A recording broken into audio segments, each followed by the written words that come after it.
This particular machine I'm on is a Hammer Strength brand, but this is a plate-loaded incline press. Your gym may have a different brand, but it should work about the same. So to avoid shoulder pain, it's really important that we set up this machine properly, and you want to make sure that your seat is not too high. So you can see here that the handles are way below my shoulder. That's not going to work very well because this is an incline press. I've got to press those handles upward, so I want to be just below the handles, almost have those handles at shoulder height.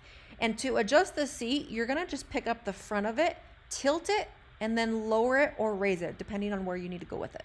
Because in this exercise, we're doing this a single arm, you are really gonna be using your core and even your legs to help you out with this. I do not want your free hand to hold onto your thigh, so do not do that. Let your hand just hang out there, make some funny movements, but do not touch your leg.